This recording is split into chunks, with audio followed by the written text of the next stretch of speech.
Hey guys, what's going on? I'm Jimmy with the General Expert channel here on YouTube, and today I'm about to finish my brake job on my 2006 Mercedes E-Class. It's an E320 CDI, so it's a turbo diesel model. Okay, so first thing you're going to want to do, guys, is make sure you have proper protection. I'm wearing some gloves here to protect my hands, and I'm also going to be wearing a mask, which you'll see, just to protect myself from breathing any unnecessary brake dust or anything like that. In this case, I wanted to show you too, on a Mercedes, you know, with the standard jacking locations, with the jack that comes, you know, stock in the trunk, there's going to be a point here, and this is like some kind of hardened like plastic under here. Hopefully you can make that out here on video, but this is like a pressure, some sort of really dense plastic. But my jack comes with a little cup that I actually had to take out, and I replaced it with a piece of 2x4 just to be able to get a little bit more bite on that and a little more even pressure when I'm jacking this thing up.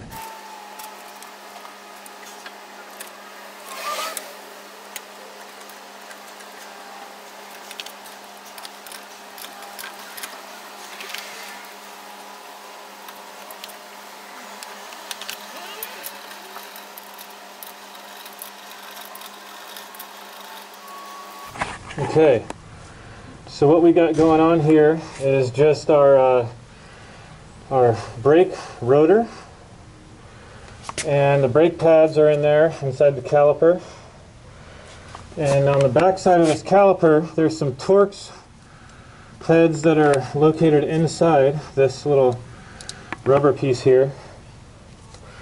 I'm going to basically take this whole thing apart and replace the pads. And that's all I'm going to do, because this rotor still feels pretty good. And hopefully that's all I need to do. So as it turns out, this is the bottom one I was telling you about. It's actually a 40, so a T40. And I was able to get, this is 3/8, so I was able to get this ratchet in here.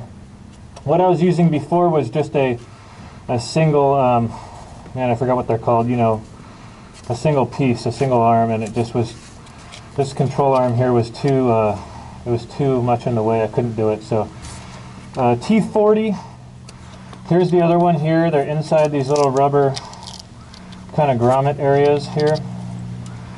And all you do is loosen it up, and this caliper should come right off. Pretty simple. So here's the top one.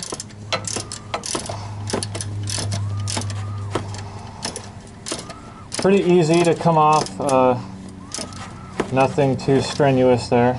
Okay, so I wasn't really figuring out why I had the two bolts completely loose and I couldn't get the caliper off. It was really strange to me. So I figured out there's this clip on here that was sitting right in there, and it basically holds this caliper. These two little hooked pieces here go in these holes, and it holds it to the mounting bracket. So what you have to do is actually take a screwdriver and jab it inside, where, right here where my thumb is touching. You jab it in there and pull the clip out of the hole. So this clip needs to come off in order to be able to get the caliper off. Once you do that, let's see here, this caliper should, yep, there we go, right off. And remember, guys, don't ever leave it just hanging. You know, you could damage your line. You should tie it off. There we go. You don't ever want to just leave it hanging on the brake line there. But the brake pads, that's them. They just drop right off. Pretty simple. I'm going to show you what the old pad and the new pad look like. You can tell these things were just done. I mean, they are completely wasted. And there's the new pad. And it looks like it has like a Kevlar backing to it, which is pretty cool. But these are, here's the other side. It clips into the caliper. And again, it has a Kevlar backing. These pads are actually AutoZone, and it's the Duralast Gold. And I know some of you are going to be cringing that I'm putting AutoZone Duralast brake pads on a Mercedes, but they're lifetime warranty. They're made the exact same way.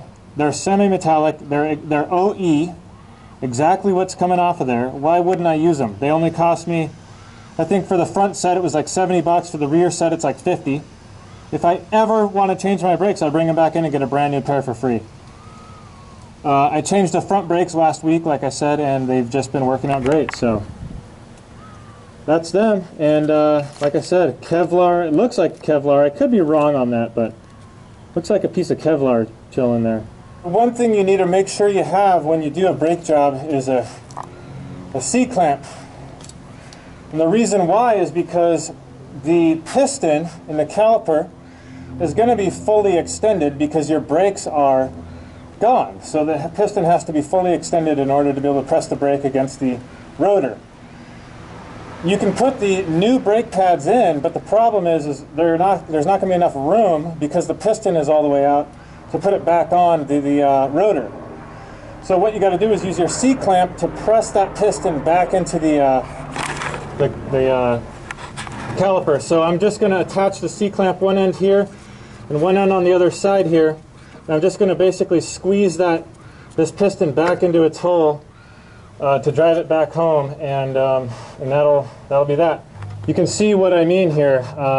All you do is you tighten this thing down, and it presses the little piston there back into its home. Very, very easy to do. You know, just be careful you don't do it too much. You just want it just about flush. Alright guys, so I got the whole thing put back together, and this is what it looks like. You can see the clip, the top part of the clip hooks onto the actual housing bracket, and there's little hooks there that go inside the holes on the caliper, and that's it. The thing's on there, man. Pretty simple job to change the brakes.